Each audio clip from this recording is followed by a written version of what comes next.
এই মুহূর্তে বড় খবরের দিকে নজর রাখবো। একেবারে রাজনৈতিক ময়দানে পা রাখতেই বহিষ্কার উৎপল মহারাজকে। ভারত সেবাশ্রম থেকে বহিষ্কার উৎপল মহারাজ। কালিয়াগঞ্জে বিজেপি প্রার্থী উৎপল মহারাজ রাজনৈতিক ময়দানে একেবারে পা রাখতেই বহিষ্কার করা হলো উৎপল মহারাজকে।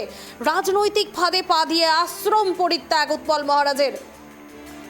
একেবারে যে গুরুত্বপূর্ণ খবরের দিকে নজর রয়েছে, কালিয়াগঞ্জে বিজেপি প্রার্থী উৎপল মহারাজ ভারত সেবাশ্রম থেকে বহিষ্কার করা হলো তাকে। রাজনৈতিক ময়দানে পা রাখতেই কিন্তু বহিষ্কার একেবারে উৎপল মহারাজ। রাজনৈতিক ফাঁদে পা দিয়ে আশ্রম পরিত্যাগ।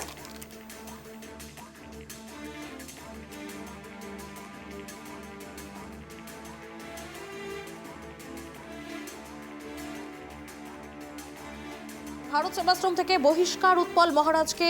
কালিয়াগঞ্জে বিজেপি প্রার্থী উৎপল মহারাজ রাজনৈতিক ময়দানে পা রাখতেই বহিষ্কার উৎপল মহারাজকে। রাজনৈতিক ফাঁদে পা দিয়ে আশ্রম পরিত্যাগ। এই মুহূর্তে আমাদের সঙ্গে টেলিফোন লাইনে যুক্ত হয়েছেন উৎপল মহারাজ। উৎপলবাবু, আপনাকে কেটিভি বাংলায় স্বাগত। উৎপলবাবু, এই যে ভারত সেবাশ্রম থেকে বহিষ্কার করা হচ্ছে আপনাকে, কোথাও গিয়ে কি রাজনৈতিক ময়দানে পা রাখার জন্যই কি বহিষ্কার? না, সেরকম কিছু নয়। যে ভারত সেবাশ্রম সংঘ একটি আধ্যাত্মিক সেবামূলক অরাজনৈতিক প্রতিষ্ঠান। তো ভারত সেবাশ্রম সংঘে থেকে সেখান থেকে প্রত্যক্ষ রাজনীতি করা যায় না। তো আমি যে প্রত্যক্ষ রাজনীতি করছি এটি আমার ব্যক্তিগত সিদ্ধান্ত। তো সেই সিদ্ধান্তকে মান্যতা দিয়ে আমি আমার প্রথম প্রেস বাইট করেছিলাম। তো সেখানে আমি বলেছি যে আমার ব্যক্তিগত সিদ্ধান্ত, আমি ভারত সেবাশ্রম সংঘের থেকে আমি এখন ইস্তফা নিচ্ছি এবং আমি ইস্তফা পত্র দিয়েছি।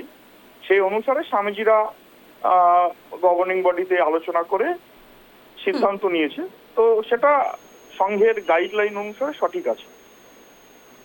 ধন্যবাদ উৎপলবাবু আমাদের সঙ্গে থাকার জন্য। একেবারে যেমনটা জানালেন, উনি কিন্তু ইস্তফা নিয়েছেন ভারত সেবাশ্রম থেকে।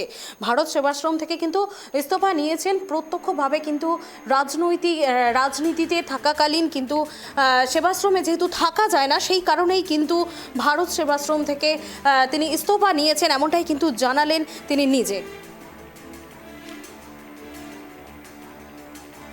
রাজনৈতিক ময়দানে পা রাখতেই কিন্তু রীতিমতো যে তাকে বহিষ্কার করা হচ্ছে যেমনটা বলা হচ্ছিল, কিন্তু উৎপল মহারাজ কিন্তু ইতিমধ্যেই জানিয়েছেন যে তিনি ইস্তফা নিয়েছেন। কোথাও গিয়ে মনে করা হচ্ছে রাজনৈতিক ফাঁদে পা দিয়েই আশ্রম পরিত্যাগ। একেবারে যে খবরের দিকে নজর রয়েছে, রাজনৈতিক ময়দানে পা রাখতেই কিন্তু আশ্রম পরিত্যাগ করেছেন উৎপল মহারাজ। কালিয়াগঞ্জে বিজেপি প্রার্থী উৎপল মহারাজ। আর তারপরেই যেই জল্পনা বারংবার উঠে আসছে যে ভারত সেবাশ্রম থেকে তাকে বহিষ্কার করা হয়েছে, রাজনৈতিক পা রাখতেই নাকি বহিষ্কার উৎপল মহারাজকে। একেবারে রাজনৈতিক ফাঁদে পা দিয়ে আশ্রম পরিত্যাগ। কালিয়াগঞ্জে বিজেপি প্রার্থী উৎপল মহারাজ তিনি যেমন নিজেও জানালেন যে তিনি ইস্তফা দিয়েছেন, রাজনীতিতে এগোচ্ছেন জন্য তিনি ভারত সেবাশ্রমকে ইস্তফা দিয়েছেন। কিন্তু যে জল্পনা বারংবার উঠে আসছে, ভারত সেবাশ্রম থেকে নাকি বহিষ্কার করা হচ্ছে উৎপল মহারাজকে। কালিয়াগঞ্জে বিজেপি প্রার্থী উৎপল মহারাজ রাজনৈতিক ময়দানে একেবারে পা রাখতেই কিন্তু বহিষ্কার উৎপল মহারাজকে। রাজনৈতিক ফাঁদে পা দিয়ে আশ্রম পরিত্যাগ।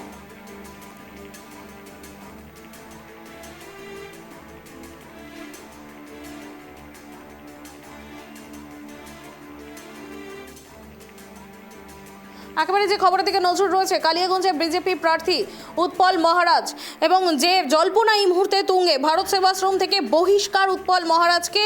কালিয়াগঞ্জে বিজেপি প্রার্থী উৎপল মহারাজ রাজনৈতিক ময়দানে পা রাখতেই বহিষ্কার উৎপল মহারাজকে। রাজনৈতিক ফাঁদে পা দিয়ে আশ্রম পরিত্যাগ। কিন্তু তিনি নিজে জানাচ্ছেন যে তিনি ইস্তফা পত্র দান করেছেন, যে ইস্তফা দিয়েছেন ভারত সেবাশ্রমকে। কিন্তু যে জল্পনাটি বারংবার উঠে আসছে, ভারত সেবাশ্রম থেকে তাকে বহিষ্কার করা হয়েছে।